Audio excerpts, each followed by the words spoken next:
Welcome to this video. In this story time, we are discussing Sudha Murthy's Grandma's Bag of Stories. We are talking about Island of Statues. Island of Statues, Sudha Murthy, Grandma's Bag of Stories.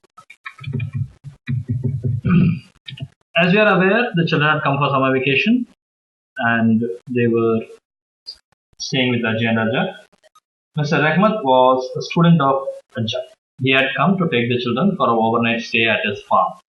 The children said, we will bring Vishnu Kaka's children also, that is the friends. Together, all the 8 of them wanted to go. Ajay was saying that it may be difficult for Pirambi to take care of the children, but Rahmat said, no need, we have a guy who can take care of all these people, don't worry about them, I will take care of them. So all the 8 of them got into a jeep to go to Rahmat and Pirambi's house, which is a little far away and through a forest. He had a farm, he had a variety of animals, birds, so it can be called a zoo. He had a lot of books, so it can be called a library. He used to tell stories, so children were happy to go. On the way, they were going through the forest.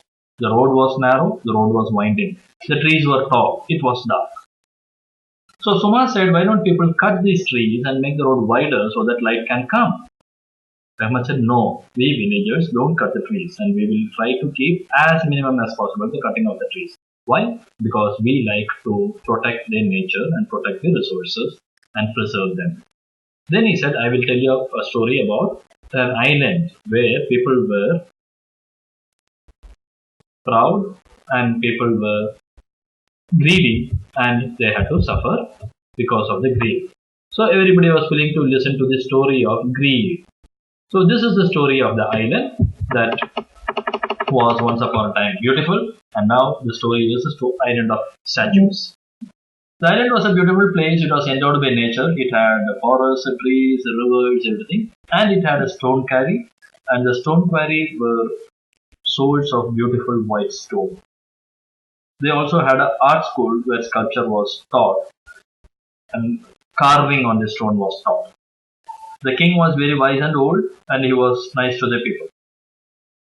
The tutor of the art school was the king's friend Amar.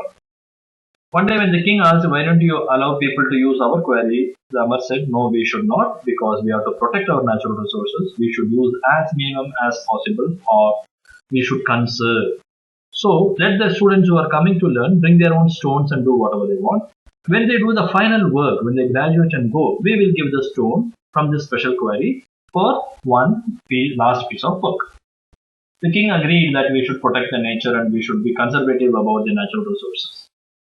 But later the king got old and died and his son took over. He changed various rules. And among the rules that he changed, one of them was he will admit more students to the art school. He brought in a new art teacher. He believed when you admit more students, you will get more fees. And then because he is collecting more fees, he allowed the people to use the local special quarry, allowed the students to use the local special quarry, no need to bring stone from outside. So more students came, more students started using this quarry.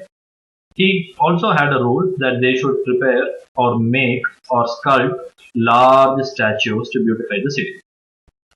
So the students were asked to bring more fees, they were allowed to use the local quarry and they were asked to make large statues for the city. When this happened, too much mining happened. Everybody was mining large pieces of rock from the quarry so that they can make large pieces of statues. And because of mining was expanding, the forest trees has to be cut. Because the large statues has to be carried, the trees were cut to make the road wide and to make carts. So there were not enough good trees to make boats. So fishermen were not able to go fishing. There were not enough trees, so plows could not be made. The farmers could not do plowing. And people even could not build houses because the stones and the wood went away in the sculpting of the new students. So life became difficult. Because the forest cover was lost, there was little rain and the river dried up. Because the river also dried up and the forest cover was drying, the forest died because the rains were also less. So slowly, because of this mining, it became polluted. The forest was no more there. The river was no more there. The people were not having any work, people not able to live. Because of all this, people left the island one by one.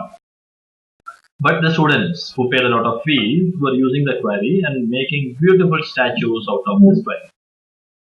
After some time, there were nobody left in the village, in the island. And then after a few years, some explorers came. They saw a ruined city, a ruined island, with lots of beautiful statues. All were lifeless. There were no life form, no plant or animal was there, no forest was there, no river was there, nothing was there. Nobody was living there. But a ruined island with beautiful statues also. That is why we call the story as Island of Statues. All this because of greed. Greed to have more beautiful statues. Greed to use more of the natural resources that the island was endowed with. Greed to use this quarry. Greed to have more fees from the students. So the new king had greed for so many things, and this greed led to destruction of the natural resources. Because of that, the people were not able to live. So life was destroyed. And finally, we had a beautiful lifeless city with no living beings around. This is the Island of Statues. Thanks for listening. We will come back with the next story in a short while.